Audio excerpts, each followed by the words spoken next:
are transporting you, my friends. You might want to forget about Kokomo or Bermuda, maybe the Bahamas. We are featuring the island of Curaçao today, a top tourist destination. We've got Giannina Atalita next to me. She is of the Curaçao Tourism Board and is here to talk about their role in the Woodlands Wine and Food Week. Lovely maestro, by the way. Thank you. We also have a great chef with us, straight from the Caribbean island as well, Chef Carlos Anthonij. Good morning to you. Good morning. So they are schooling me on Curaçao because this is a country that I don't know much about. So why don't you tell me a little bit about how you got involved with the Woodlands Food and Wine Week. Well, we are doing an actual road show in Houston, Texas this week, you know, and informing travel agents about the destination, divers, trying to get them down to the island. And we heard about the Wine and Food Week, and we were like, what's the best way to promote your island with food? You know, people love food, people love to travel, so the Wine and Food Week was a perfect fit for us, and we can get to the consumers and have them try a bit of our local cuisine. Okay, so what kind of cuisine then is indicative of Curaçao? What do you usually eat? 'Cause it smells like curry, and then I see maybe a plantain. I'm not quite sure though. Right. Okay. The island is very diverse in culture, so we have a multitude of cultures that bring in their different flavors. Today we're actually going to be preparing a beef stew, which is called Karni Stobá in Papiamentu, which is our native language. You know, we have beef stew with plantains and polenta, which is very known on the island. So, Chef Anthony, then, tell me a little bit about this recipe. What makes it so unique? Okay, the recipe... And maybe we can start throwing it together as well, because I want to taste test before we leave, okay? All right. Okay, the recipe is a recipe from my grandma.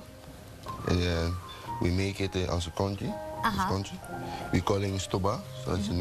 So how do we start making it then? What do we throw in that pot? Okay, before I put a little bit butter, and then I put the beef. The beef? Beef. Looks great. With fresh garlic. We start the cooking. Okay, yeah, we don't want any raw meat. We might have to leave that on there a little bit longer. And then I put everything together, a little bit tomato, a little bit celery, American celery. Looks good. Yes. And then is that cilantro over there as well? I think you mentioned that, didn't you, Giannina? Yes. Okay. I love cilantro. And then you've got a combination of spices. What do you have in there? I have a local spices. We call them Madame Jeanette. Very spicy. Okay, so that is a hot pepper I do not want to put in my mouth. Okay. Yes. Do I have to wear gloves when I'm cutting that? You're not. I go easy. Okay. Just a little bit because I'm one of those people, I'll cut the pepper and then I'll like touch my eye or something, or like itch my arm, and then my whole body's on fire, right? Yeah, it can happen. It can happen. Maybe only to me, but you know. Okay, so tell us a little bit about your role then again in Wine and Food Week. When can people come out and see you guys? Well, we'll be participating at the Sip, Subs and Sliders event, which is tonight, starting at 5:30 at the Woodlands.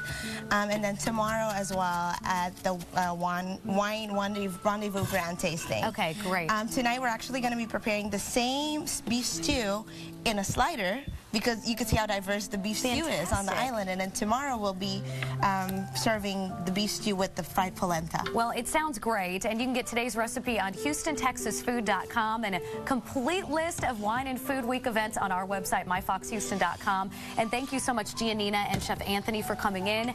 Thank you, Maestro, as well. Very beautiful tunes there on the keyboard, Michelle.